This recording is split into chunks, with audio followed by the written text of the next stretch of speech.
자, 그러면 이 상황에서 우리 또 중국 봐야죠, 중국. 지금 중국이 뭘 하고 있냐면 지금 중국은 계속 이런 공개 메시지를 전달하고 있어요.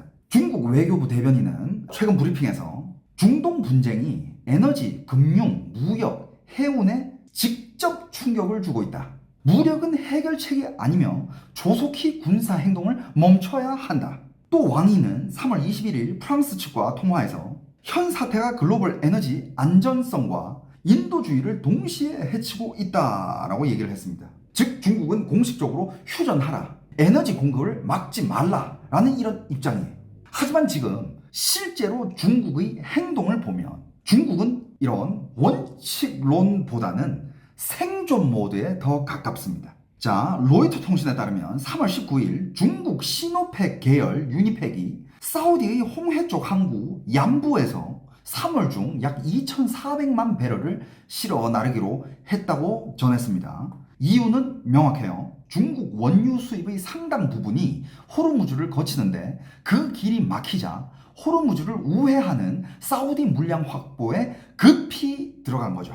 다만 중국 정유 시설 다수가 더 무거운 유종에 맞춰져 있어서 대체 조달이 쉽지만은 않다고 합니다. 이건 중국이 지금 미국 비판보다 당장 원유를 어디서 얼마나 빼올 수 있느냐가 더 중국한테는 중요한 과제고 더 고민하고 있다라는 상황이에요. 그러면서 또 3월 22일에는 중국의 리창 총리가 중국 발전 포럼에서 중국을 세계 경제의 안정의 항구라고 강조를 했습니다. 중국답죠. 이건 단순 경제 발언이 아니라 미국이 이란 전쟁에 깊게 들어간 틈을 타서 중국이 국제 기업들한테는 불안한 건 미국이지만 장사는 중국이랑 해라, 이런 메시지를 던지고 있어요. 야, 봐봐. 저기 지금 막 전쟁하고 미국은 불안한 나라야. 중동 거기도 불안하고 뭐 두바이 그런 거, 두바이 뭐 얼마 전까지만 해도 두바이가 세계에서 제일 안전하다며. 그다 아니야. 지금 미국이랑 중동 봐봐. 하지만 야, 우리 중국을 봐. 중국이 제일 안전해. 우리랑 비즈니스 하자니까. 중국은 틈만 나면 역시 얘네들은 장사 잘하는 왕서방의 국가. 그러니까 지금 중국의 스탠스는 공개 외교는 평화, 실제 경제 메시지는 안정, 실제 실무는 원유 우회 확보. 이게 지금 중국의 3중 전략입니다. 근데 여러분들 중국은 뭐 여러분들도 다 아시겠지만 중국은 무슨 리스크가 있어요? 중국은 공산당 리스크가 있어요. 왜냐? 중국 공산당 한마디에 모든 법과 뭐 룰과 금융 시스템, 무슨 비즈니스 시스템, 법적 시스템 이런 게 다 없어져 버려요. 그냥 준공이 아니다 하면 아닌 거예요. 이게 중국 공산당 리스크야. 이게 그 어느 리스크보다 커요. 코로나 때 다 당해봤잖아. 그때 중국에 있는 기업들 쫓겨나든 아니면 알아가지고 야 이러다가 다 말아먹겠다 하고 알아서 빠지든 그때 다 한번 맛봤죠. 중국의 공산당 리스크. 그렇게 많이 투자해가지고 중국에 뭐 이런저런 시스템 만들어 놓고 뭐 설비 만들어 놓고 공장 지어 놓고 다 지어봤자 나중에 중국이 또 중국 스타일이 그래. 대놓고 나가라는 안 그래. 하지만 각종 제재와 각종 이런 법적 잣대를 막 들이대. 그러면서 거기서 더 이상 비즈니스를 못하게끔 만들고 알아서 나가게끔 만들어. 그렇게 나가잖아? 그럼 거기 있는 그 모든 인프라들은 지들이 장악하고. 이 수법은 뭐 전 세계가 한번 다 본 적이 있죠, 그죠? 옛날부터 중국이 많이 쓰던 수법이었고. 자, 그리고 아까도 얘기했듯이 이란이 지금 일본 관련 선박은 통과시킬 수 있다는 신호를 보냈다라는 게 굉장히 흥미롭다라고 합니다. 이게 왜 흥미롭냐? 아까도 말했잖아. 이란은 말해요. 우리 적군의 배만 통과 못하게 한다. 그건 미국 배라는 거 아니야. 지금 미국이 적이니까. 그런데 일본 관련 선박을 통과시켜줄 수 있다? 그렇다면 웬만한 배는 다 통과시켜주겠다는 뜻이에요. 그러니까 이란까지 이런 얘기를 했으니 많은 언론들이 평가하기에는 이거면 거의 그냥 호르무즈 해협은 웬만한 나라들이 배가 다 통과할 수 있는 거 아니냐. 그럼 이거는 이제 호르무즈 해협은 이제 문제가 아니지 않나라는 분석도 나오고 있습니다. 그리고 이런 문제가 또 있어. 중국도 이란을 통해서 많은 원유를 수입하지만 이게 나라마다 수입하는 원유 종이 다르더만. 그리고 나라마다 처리하는 그 원유의 그 질 자체도 다르고. 그러니까 이 원유라는 게 함부로 나라를 바꿔가지고 바로 수입할 수 있는 게 이게 또 아니더만. 그러니까 중국은 수입하던 원유가 이제 이란산, 베네수엘라산. 여기 원유들은 약간 뭐라 해야 될까? 좀 다루기가 좀 무거운 원유들이래. 다루기가 좀 거칠대. 그래가지고 중국의 설비는 거기에 대해 맞춰져 있고, 한국이나 뭐 일본이나 많은 나라들은 또 수입하는 원유가 또 다른 중동 국가의 거고, 거기는 또 순도가 높아가지고 또 그걸 처리하는 설비는 또 다르대. 이런 이슈도 있고. 그래가지고 뭐, 하지만 지금 중국이 지금 약간 떨고 있는 게 뭐냐. 자, 그러면 저번에도 얘기했지만 미국이 지금 이런 상황에서 후지부지하게 호르무즈 해협에서 빠져나간다? 야, 우리 니들 더 이상 안 되니까 이란 니들이 거기 호르무즈 해협 더 이상 건드리지 마. 우리 갈게. 이거는 미국이 지는 거야. 미국은 이번 전쟁에서 얻는 게 아무것도 없고 그냥 개쪽 당하는 거고 전 세계적으로 망신인 거야. 그렇기 때문에 미국은 그렇게는 안 할 거라 말이에요. 그죠? 그러면 뭐 할 수 있는 게 미국이 이제 호르무즈 해협을 거기의 통항 질서를 통제하게 되고 거기에 이제 호르무즈 해협을 원상복구로 이렇게 복구를 시키면 그때는 뭐가 되느냐? 미국이 만약에 호르무즈 해협을 통제하게 된다면 중국의 에너지 동맥을 쥐는 효과가 생겨요. 이것도 미국의 카드가 되는 거야. 예를 들어서 반대로 미국이 거기 해협을 장악해가지고 야 중국으로 들어가는 에너지 배들은 가지마 이렇게 하면 그거는 이제 중국이 지금 짱박아 놓은 원유로 버티다가 그거 다 버티면 어떡할 거야? 더 이상 못 버티면 그때는 중국 무너지는 거거든요. 물론 미국이 그걸 바로 그러진 않을 거야. 왜? 카드니까. 오늘 또 기사 떴죠? 저번에는 트럼프가 미국이 중국과 트럼프가 시진핑이랑의 그 정상회담 일정을 좀 미루겠다. 하지만 그랬는데 이번에 정확히 얘기했죠. 무슨 얘기를 했느냐? 트럼프가 전쟁 끝날 때까지 미중 정상회담 보류하겠다. 그러면서 지금 트럼프는 계속 중국과의 이 만남에서 협상할 카드들을 모으고 있는 상황이고 중국이 지금 할 수 있는 거는 중국이 최대한 오래 버틸 수 있게끔 러시아를 통해서 그리고 각종 수단과 방법을 가지지 않고 여기저기를 통해 가지고 짱박아 놓을 수 있는 원유들을 최대한 많이 모으는 거. 근데 말씀하시는 게 너무 미국의 무조건적인 승리를 바탕으로 말씀하시는 것 같은데 미국이 패배할 수도 있다고 생각 안 드시나요? 전 그런 생각은 안 들어요. 왜냐하면 미국이 만약에 여기서 패배하잖아. 미국은 모든 걸 잃어요. 그렇지 않습니까? 만약에 미국이 여기서 패배하면 미국은 진짜 모든 걸 잃습니다. 그러면 어떤 대가를 치르든 미국은 이기려고 하지 않을까요? 그리고 그 어떤 대가에 있어서 미국은 정말 막강한 파워를 가지고 있고 그거를 아직 무찌를 수 있는 그 파워가 세계에 존재할까? 저는 그렇게 생각해요. 근데 뭐 님이 말한 것처럼 미국이 패배할 수 있는 가능성도 있죠. 그럼 그때 되면 이제 완전히 새로운 세상이 펼쳐지겠죠. 그쵸? 맞습니다. 미국이 이길 수 있지만 미국도 손해볼 건 많을 거다. 맞습니다. 그건 인정해요. 미국 엄청 많은 손해를 보겠지. 하지만 미국은 결국 어떡할 거예요? 전 세계 킹 달러를 이용해가지고 그 전쟁의 비용들 전 세계로 영수증 뿌리겠지. 야 이거 왜 나만 부담해? 우리 함께 부담해야지. 그게 달러 패권이잖아요. 근데 저도 그렇게 생각해요. 만약에 미국이 졌다. 그럼 진짜 완전 새로운 세상이 펼쳐지는 거예요. 근데 그 가능성이 크냐 이거야. 아무튼 제 개인적인 생각이에요. 제 개인적인 동네 아저씨의 생각입니다. 저 전문가는 아니니까. 하지만 제 개인적인 생각에는 미국이 질 가능성은 극히 적다. 제가 막 미국을 편들어가지고 미국을 좋아해가지고 이렇게 얘기하는 게 아니라 그냥 난 그렇게 그렇게 생각해요. 현실이 그렇다는 거. 그리고 여러분들 미국이 이제 전 세계적으로 그 전쟁 비용에 대한 청구서를 다 내밀면 한국도 똑같이 피 많이 흘리게 돼요. 근데 한국은 현실적으로 봤을 때 어쩔 수 없잖아요. 그죠? 씁쓸하죠. 그리고 실제로 지금 중국은 호르무즈 해협을 통해서 들어오는 원유에 아주 크게 의존하고 있습니다. 물론 중국이 중국으로 들어가는 그 원유가 그 러시아 거의 수송관으로 들어가는 것도 있고 그 다음에 저쪽 국경에서 불법으로 중국으로 들어가는 원유들도 꽤 있어요. 하지만 그런 걸 다 제치고도 호르무즈 해협에 차지하는 게 어마어마합니다. 누구는 막 90%라 하고 누구는 70% 이상이라 하는데 거기 중간치를 얘기해도 80% 정도 되잖아. 그거면 진짜 말 그대로 중국의 어떻게 보면 이제 에너지 목숨줄이라고 할 수도 있죠. 이 와중에 이제 한국을 얘기하자면 한국도 무조건 어디서든 진짜 지금 원유 확보하는데 목숨 걸어야 돼요. 어떻게 될지 모르니까. 그렇지 않습니까?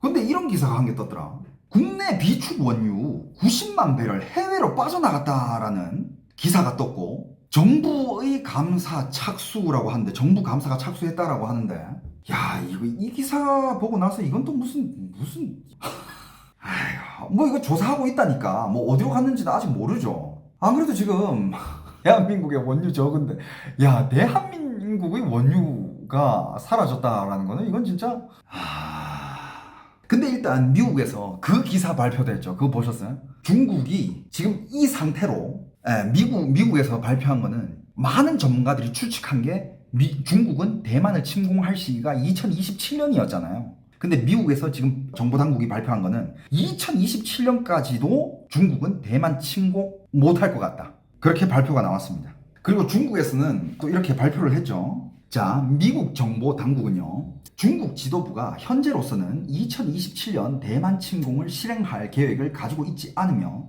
통일 달성을 위해 확정된 일정도 없다고 평가했습니다. 미국 국가정보국 DNI가 발표한 2026 연례 위협평가 보고서에는 미국 정보 공동체의 이러한 평가가 실렸다고 합니다. 이걸 IC라고 하는데, IC는 미국 연방 정부 정보기관과 산하 조직들의 집합체라고 하네요. 아무튼 미국 정보기관입니다. IC라고 할게요. IC에서 또 얘기한 게 2026년에도 중국은 아마도 무력 충돌 없이 대만과의 최종 통일을 위한 여건을 조성하기 위해 계속 노력할 것으로 보인다라고 얘기를 했고, 중국이 무력 통일을 위협하는 가운데 미국은 대만을 이용해 중국을 견제하고 있지만 중국이 가능하다면 무력을 사용하지 않고 통일을 달성하는 것을 선호하고 있다라고 짚었습니다. 또한 중국이 통일을 위한 군사적 접근 추진 여부와 그 방식에 대해 결정할 때 인민해방군의 준비 태세, 대만의 행동과 정치 상황, 미국의 군사 개입 여부 등 다양한 요소를 거의 확실하게 고려할 것이라고 진단했다고 합니다.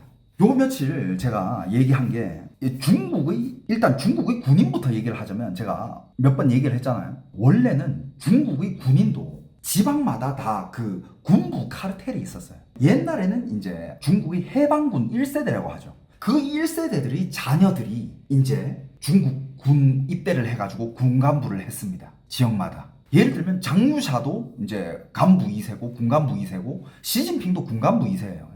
근데 이제는 2세가 아니라 3세대들이 이제 중국의 군부를 장악하고 거기서 들어와가지고 낙하산으로 들어와서 바로 이제 승진해가지고 군부를 이렇게 관리를 하고 있죠. 근데 걔네들은 전쟁할 준비가 안 돼 있는 애들이야. 말 그대로 그냥 군부에서 그냥 중국말로는 훈 한다 그래요.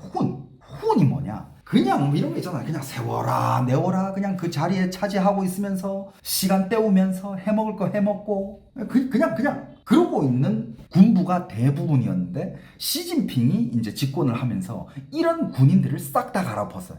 군 3세, 군 수저들, 군 간부 수저들을 싹 다 갈아엎었습니다. 그러면서 파격적으로 군대의 뭐라 해야 될까, 제하층 신입 병사들한테 봉급도 올려주고, 그 다음에 군 생활을 잘하면 니들을 바로 승급시켜주겠다, 이런 희망까지 주면서 어떤 군대를 만들었느냐, 그냥 잘 먹고 잘 산 배에 기름기가 가득 차 있는 막 군간부 3세 이런 애들 말고, 정말 내가 명령을 내렸을 때 승진과 미래와 그리고 자신의 커리어를 위해서 명령에 무조건 복종을 하고 바로 전쟁에 투입할 수 있는 그런 군인들을 이제 딱 어느 정도 자리 잡게끔 시진핑이 그렇게 만들었죠. 전국적으로. 그러면서 거기에 군간부들을 막 정기적으로 계속 이렇게 전국적으로 로테이션을 시켜요. 돌려요. 왜냐하면 군인 간부가 한 군데에서 오랫동안 이렇게 군 생활을 하다 보면 거기에 또 카리텔이 생길 수밖에 없단 말이야.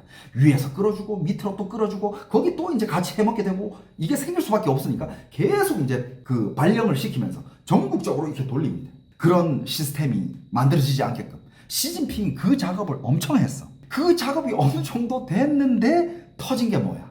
베네수엘라, 이란 이런 전쟁 보면서 중국의 수많은 전투 장비들, 레이더면 레이더, 미사일이면 미사일, 전투기들, 이런 것들이 미국의 강한 그런 무기 앞에서는 아예 작동을 못한다 이거야. 그런 거를 보면서 시진핑이 이제 또 누구를 숙청하고 있어요? 군간부 3세들 다 없애버리고 이제 숙청하고 있는 게 그 무기들을 연구 개발한 그 팀들, 그 우두머리들, 연구자들, 개발자들, 얘네들을 다 이제 숙청시키고 있죠. 조사를 하고 있습니다. 야, 니들 이거 제대로 만든 거 맞냐? 어떻게 그 정도로 작동을 안 할 수가 있냐? 이걸 지금 조사하고 있죠. 아직 뭐 결과는 안 나왔습니다. 여기에 대해서 더 자세한 어떻게 숙청을 시켰고 어떻게 조사를 하고 있느냐 보면 저 전전편을 보시면 돼요. 유튜브에 올라가 있는 영상들. 그런데 이런 거를 이렇게 다 봐보면서 시진핑도 느낀 게, 지금 이게 이 상태로 과연 이게 전쟁이 가능하느냐, 여기에 대한 의심이 들 수밖에 없습니다. 그래서 이런 거를 보면서 이제 미국의 이제 정보부는 이런 거를 이제 어떻게 보면 소식을 어디선가 이 소식을 받았겠죠, 그죠? 그러니까 이제 보고서에 가능하다면 무력을 사용하지 않고 통일을 달성하는 것을 선호할 것이다라고 중국에 대한 평가를 내렸겠죠. 그리고 이제 군사적 접근, 즉 이제 전쟁을 일으켰을 때 인민해방군의 준비 태세, 과연 진짜 전쟁 준비가 되어 있느냐? 그리고 전투 장비들, 무기들은 전쟁 준비가 되어 있느냐? 이런 거를 다 고려해보면 지금 중국은 아직 전쟁을 쉽게 일으키지는 못할 거다라는 추측이죠. 그리고 중국 내부에서는 이런 목소리가 나오고 있습니다. 중국의 당국자들은 대만에 대한 상륙 침공이 일단 상륙 침공, 그러니까 중국에서도 이제 대만 쪽으로 상륙 작전을 해야 될 거 아니야. 일단 이 상륙 침공 자체가 매우 어려워요. 대만도 가만히 있는 나라가 아니거든. 대만 지금 라이칭더가 총통이잖아요. 걔는 올라왔을 때부터 이미 그 순간부터 중국과의 전쟁을 준비하는 총통이었어요. 대만 거기 중국에서 이제 상륙 작전을 하기 위해서 상륙해야 할 만한 그런 해협에 거기에 여기저기에다가 그 뭐라 해야 되지? 그 방어기지, 그 미사일 발사대 이런 것들을 다 배치를 해놨어요. 지금도 계속 배치하고 있습니다. 배가 오거나 뭐 상륙함이 오면 그거를 이제 바로 타격할 수 있는 그런 미사일 발사대부터 벙커들 이런 것들을 그냥 대만 그 해협에다가 빼빼곡곡하게 지금 만들고 있어요. 그러니 거기에다가 만약에 미군과 일본군의 지원이 오면 중국은 절대적으로 상륙 침공이 매우 어렵고 실패할 위험이 굉장히 높죠. 이거를 이제 중국의 당국자들도 충분히 인식을 하고 있다라는 겁니다.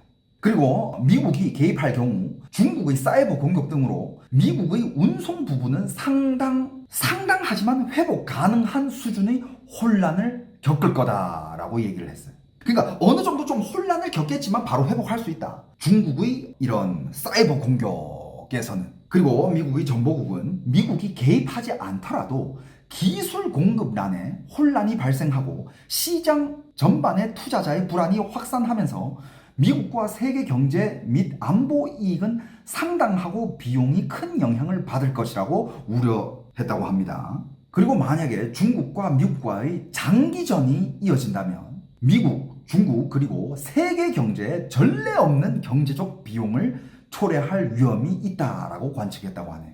그러니까 지금도 얘기하지만 만약에 진짜 대만을 중간에 두고 미국과 일본 그리고 중국이 이렇게 붙잖아. 장기적으로 가잖아. 정말 진짜 전 세계는 역대급으로 살기 어려워질 거예요. 정말 어마어마하게 힘든 그런 시대를 맞이하게 될 건데 과연 중국의 공산당이 그걸 원하느냐? 지금 중국의 기득권들, 공산당들, 중국의 그런 위에 있는 사람들은 지금 잘 먹고 잘 살아. 너무 잘 먹고 잘 살고 인생이 블링블링해. 그런 사람들이 굳이 그런 위험을 감수하면서 내 삶이 완전 바닥을 찍을 가능성이 있는데 그런 위험을 감수하면서까지 미국이랑 맞설까? 저는 아니라고 봅니다. 중국은 지금 잘 먹고 잘 살고 있는 이 호화찬란한 이런 삶을 유지하는데 더 급급하지 자기들이 고생해 가면서 자기들 허리띠까지 쪼아매면서 전쟁을 일으킨다? 난 그거는 불가능하다고 봐요. 시진핑의 중국 정권은 대만을 무력 통일하겠다라는 의향을 여러 차례 밝힌 적이 있잖아요. 그래가지고 지난해 12월 미국 국방부가 의회에 제출한 2025년 중국 관련 군사 안보 발전 연례 보고서에는 중국군은 2027년까지 대만에서 결정적 승리를 거둘 수 있는 군사적 선택지를 시진핑 주석에게 제공하기 위해 전력을 정비하고 있다라고 얘기해 2027년 중국의 대만 침공 가능성이 거론이 됐지만 이번에 다시 한번 미국 정보국에 의하면 이제 중국은 그러지 않을 거고 그러지 않기를 바랄 거고 그럴 힘도 없을 거다라는 보고서가 나온 상황이에요. 아까 얘기한 것처럼 중국이 대만을 침공을 했을 때 일어나는 여러 가지 시나리오가 있어요. 그리고 그거를 미국의 국방부에서 그 시뮬레이션을 약 한 100번 정도 돌려봤대. 100번 절로 돌려보고 나왔던 시나리오가 최종적으로 결정된 시나리오가 있어요. 그거 나중에 내가 한국 가면 그 시나리오를 내가 한번 얘기를 해드릴게요. 만약에 진짜 중국이 대만을 침공했을 때 제일 일어날 가능성이 제일 높은 시나리오, 미국에서 시뮬레이션을 돌렸던 그 시나리오, 그걸 제가 한번 다뤄드릴게요. 저 그 시나리오를 봤는데 굉장히 흥미진진합니다. 한국 가면, 왜냐하면 그거는 제가 자료 화면을 좀 이렇게 보여드리면서 여러분들한테 얘기를 해드려야 재밌을 거야. 지금 여기서는 제가 뭐 자료 화면을 보여드리기가 되게 애매해가지고. 그리고 지금 또한 기사에서는 이런 분석이 있습니다. 예를 들어서 미국이 모든 중국으로 들어가는 그 원유들을 다 장악을 해가지고, 뭐 베네수엘라 장악했고 이제 이란도 이제 만약에 이제 호르무즈 해협 장악하면 끝이잖아요, 그죠? 그걸 다 장악한다고 해도 중국은 아예 무방비 상황은 아니야. 중국이 지금 준비하고 있는 게 이거예요. 중국은 지금 러시아산 원유, 그리고 육상 파이프라인, 전략 비축유, 그리고 이란 러시아의 이른바 다크플릿 같은 우회 조달 경로를 활용할 수 있는 상황이에요. 그리고 지금 이런 경로를 통해 가지고 중국은 어마어마하게 최대한 많이 이 원유를 확보하고 있는 상황입니다. 실제로 최근 보도에는 또 어떤 보도가 있었냐면 이란산 원유가 AIS 신호 조작과 선박 식별 우회 방식으로 계속 중국, 인도 쪽으로 흘러가고 있다라는 분석도 있습니다. 즉 미국이 해협을 완전 장악한다고 해도 중국 순통이 당장 끊기는 건 아니에요. 하지만 운송비, 보험료, 리스크 프리미엄을 급등시켜 중국 제조업과 수입 물가를 괴롭히는 거는 미국이 충분히 가능하다는 거죠. 아무튼 제가 요 며칠 동안 본 뉴스들은 요 정도입니다. 여러분들 또 보충할 거 있어요? 여러분들도 나한테 좀 얘기해줘 봐봐. 나도 내 혼자 맨날 이렇게 뉴스 보면서 스크립트 하고 뭐 이런 게 내 혼자로서는 이게 한계가 있어요. 빠뜨린 거 있으면 여러분들도 좀 얘기해줘 봐봐. 지금 제일 걱정되는 거는 한국이 에너지를 어디서 확보하느냐야. 중국이 만든 5분짜리 AI 영상 보셨나요? 무협식으로 독수리랑 고양이 등장하는 거. 중국 그런 영상 너무 많이 만들죠. 너무 많아 그거. 보면 맥락이 비슷해. 그냥 뭐 중국 최고야. 중국 짱이야. 중국이 제일 정의롭고 중국이 짱이고 미국이 악마고 뭐 그런 맥락의 영상이죠 뭐. 중국 국민들 벽 안에 가둬두고 이제 세뇌시키는 거. 여러분들 요번에 그 기사 봤어요? 와, 나 그 기사 보고 기가 막혔잖아요. 여러분들 이제 중국에서 뭐까지 조사를 하기 시작하냐면 중국의 수많은 사람들이, 그래도 중국에는 깨어있는 사람들이 있어요. 중국 내부의 그런 세뇌적인 중국 공산당 언론 이런 거에 완전 질색을 하고 그런 거를 절대 안 보고 그 다음에 VPN을 이용해가지고 그 중국의 방화벽을 뛰어넘어서 전 세계의 인터넷을 통해 가지고 전 세계의 이런저런 소식을 보면서 정말 올바른 사상과 생각을 가지고 있는 그런 중국인들도 중국 내부에 많거든요. 깨어있는. 그렇죠. 근데 여러분들 요번에 중국 공안들이 중국의 그런 깨어있는 VPN을 이용해 가지고 중국 외부의 소식을 공부하고 접하는 그런 중국인들을 싹 다 지금 조사하고 처벌하겠다고 발표했어요. 걔네들 이제 다 때려잡겠대. 중국 공안에서 그것까지 다 조사하겠대. 중국 국가 검열을 우회해서 일반 인터넷이나 해외 인터넷을 사용하는, 그리고 해외 정보를 접근하는 이런 유저들 다 조사해가지고 찾아내겠다고 발표를 했습니다. 그동안 좀 봐줬나고요? 그동안은 굳이 VPN을 써가지고 해외에 가가지고 막 유튜브 보고 막 해외 컨텐츠 이용하고 이런 사람들을 굳이 그렇게 막 터치하진 않았어. 굳이. 근데 이번에 그것까지 싹 다 잡겠다네. 이야, 이렇게까지 막아야 되나 싶어. 그리고 대만 기사도 한 게 있습니다. 이게 지금 전 세계가 막 지금 이렇게 시끄럽잖아요. 미국은 지금 이란 때문에 거기 지금 막 뭐 신경 쏟고 있고, 그리고 이제 뭐 대만은 지금 미국한테 구매하기로 한 그 무기들이 있어요. 꽤 어마어마한 양이야. 근데 지금 이제 미국에서는 허가가 났고 트럼프 사인만 딱 오케이 하면 이제 대만으로 넘어갈 수 있는 그런 무기들이 아주 많이 있는데 그걸 지금 트럼프가 사인을 안 하고 있는 상황이거든요. 왜? 이것도 트럼프는 중국과의 협상 카드로 쓰겠다라는 거야. 야, 니들 나 이거 안 들어줘? 야, 나 대만에다가 무기 판다. 그 무기들 니들 그거 상대하기 힘들걸? 뭐 약간 이런 맥락인 거죠.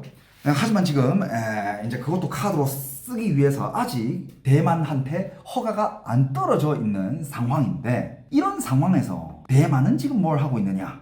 여러분들, 대만은요 중국의 침공 위협에 대응해 대만 사회 전반의 방위 역량을 강화하는 민군 사회 방위 훈련을 약 5개월간 실시하기로 했습니다. 여러분들 아까도 얘기했지만 지금 대만의 총통 이 라이칭드어는요 그냥 전쟁 준비를 올라왔을 때부터 지금까지 계속하고 있어. 계속하고 있습니다. 20일 대만 자유시보 등에 따르면 라이칭더 대만 총통은 전날 국제지정학적 정세의 급변에 대처하기 위해 다음 날부터 훈련을 진행한다고 말했다. 이번 훈련은 도시 강인성 훈련이라고도 불리며 대만군이 중국의 침공을 가정해 매년 실시하는 항광훈련과 연계해 실시된다. 자이현과 핑동현 등 일부 지역에서는 무인기를 이용한 물자 운송 훈련 등도 실시할 예정이다. 자이현과 핑동 쪽은 딱 그 중국 대륙을 바라보고 있는 그 해변가 도시에 린페이판 대만 국가안정회의 NSC 부비서장은 각 현과 시의 훈련 첫날 워게임을 실시하고 둘째 날에는 실제 훈련에 돌입하면서 중앙합동대책본부 운영도 점검할 예정이라고 전했다. 류스팡 내정부장은 향후 대드론 시스템을 개발해 전국의 1급 핵심 인프라 시설 방어에 배치할 계획이라고 설명했다. 지금 대만도 이 전쟁을 보면서 드론 폭격이 얼마나 지금 가성비 쩔고 위협이 어마어마한지 알고 있을 거 아니야. 그러니까 이번 전쟁을 보면서 대만도 지금 만반의 준비를 하고 있습니다. 이란에서 지금 쓰고 있는 그 대란 드론 자폭 드론들 그거 다 중국 기술 아니야. 중국 드론 기술. 그러니까 이제 대만은 그걸 보면서 아 얘네들이 이걸 어떻게 방어를 해야 되지? 여기에 대해서 지금 뭐 준비를 하고 있겠죠, 그죠? 그러면서 그런 자폭 드론들이 대만 전국의 1급 핵심 인프라 시설 방어에 그거를 방어할 수 있게끔 배치할 계획이라고 설명을 했다고 합니다.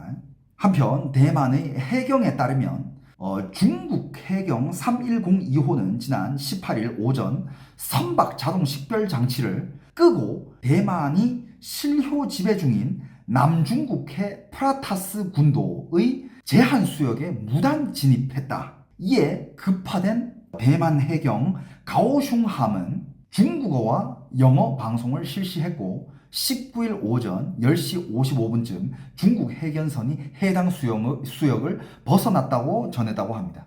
여러분들 중국은요 계속 몰래 대만 포위훈련, 대만 해협 진입 이런 훈련을 조금씩 계속하고 있습니다. 대만은 여기에 방어하기 위해서 전쟁 준비를 하고 있고요. 대만도 지금 가만히 쉬고 있는 게 아니에요. 그리고 대만의 국회에서는 계속 이런 목소리가 나오고 있습니다. 방위력 증강 필요성을 계속 강조하면서 방위력을 늘려가고 있는 상황이고 오늘 제가 준비한 내용들은 대략 요 정도입니다. 대만이 과연 막을 수 있을까 보다는 먼저 중국이 과연 대만을 칠 수 있을까부터 그게 먼저인 것 같아요. 실제 웃긴 게 대만 출신 연예인들은 중국 본토에서 콘서트 하면서 돈 번다고요?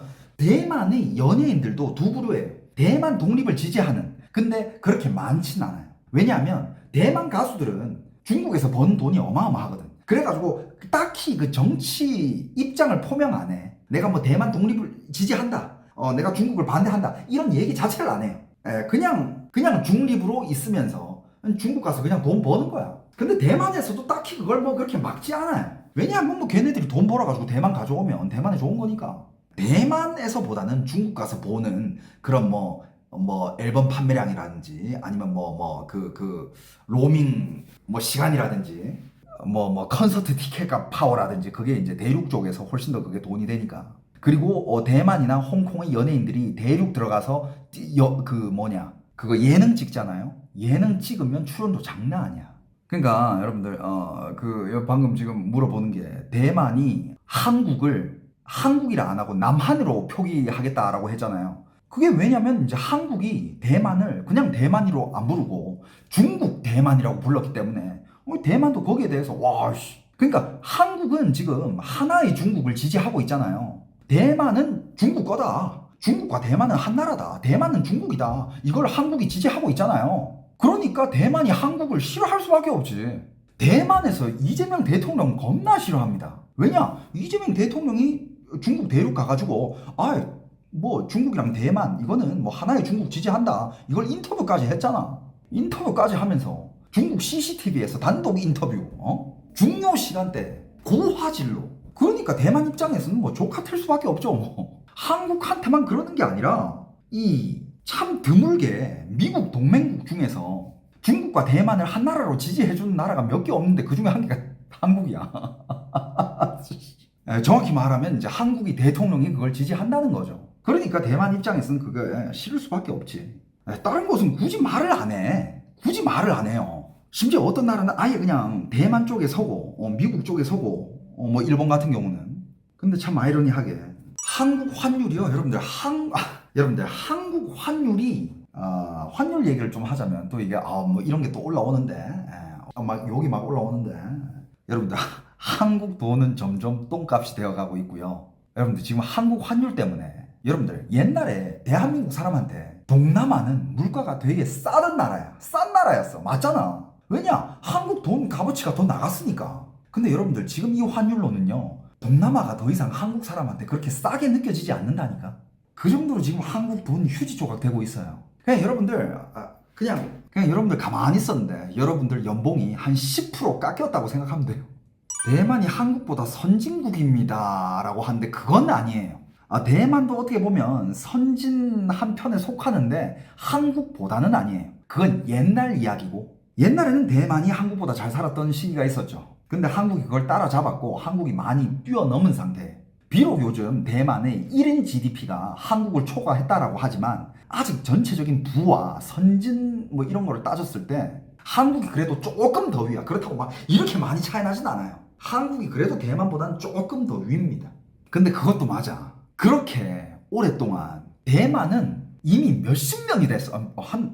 뭐 언제부터였을까? 거의 뭐 90년대 때부터였으니까 한 40년이 됐네. 여러분들 대만은요 40년 동안 중국의 제재를 받아왔어요. 물론 중간중간에 중국이 좀 이렇게 풀었다가 또 제재했다가 풀었다가 제재했다 한 적은 있지만 전체 길이를 봤을 때는 근 40년 동안 대만은 중국의 제재를 받아왔어. 그런데도 불구하고 대만이 지금까지 이렇게, 그래도 아시아에서는 대만이 어떻게 보면 강국이거든. 경제적으로 봤을 때나. 그러니까 그렇게까지 발전한 것도 대단해. 미국 이란 전쟁 때문에 지금 두바이 쪽에 있는 범죄 조직 다들 어디로 갔을까요? 그건 나도 모르겠어. 아직 그냥 두바이에 있지 않을까? 아직 거기 관련된 소식은 뭐 없는데 나오면 또 바로 알려드리겠습니다. 그리고 맞아. 근데 여러분들 일시적인 거 아닐까? 그 항공권 가격 올라가는 거는 그 일시적인 거 아닐까요? 그 호르무즈 해역 그게 어느 정도 수습이 된다면 내려오지 않을까? 그리고 그 기사 나왔더만 그 일론 머스크가 삼성 TSMC로는 택도 없다 그러면서 연봉 3억 7천 걸고 거기에다가 주식까지 걸고 반도체 인재들 모아가지고 반도체 직접 생산하겠대. 그 반도체를 생산하는 뭐 팩토리? 테라팹 그거 자기가 만들겠다는데? 그러면 안 되는데. 한국이 끝까지 최대 공급국이 돼야 되는데. 근데 그게 인재를 모은다고 해가지고 바로 만들어지는 건가요? 그렇게 쉽게 만들어지는 거였으면 중국이 이미 만들었겠지. 안 그래? 중국이 그렇게 많은 걸 훔쳐갔는데도 아직 못 만들었잖아. 근데 일론 머스크는 할 것 같다고? 좀 불안하긴 한데. 그러니까 중국 공산당이 해낼 수 있을 것 같아? 일론 머스크가 해낼 수 있을 것 같아? 라고 물어보면 난 일론 머스크에 한 표. 다음 편에서는 중국 기름값에 대해서 한번 다뤄볼까? 괜찮을 것 같은데. 중국 기름값 때문에 중국 국내에도 중국 인민들이 불만이 이만저만이 아니에요.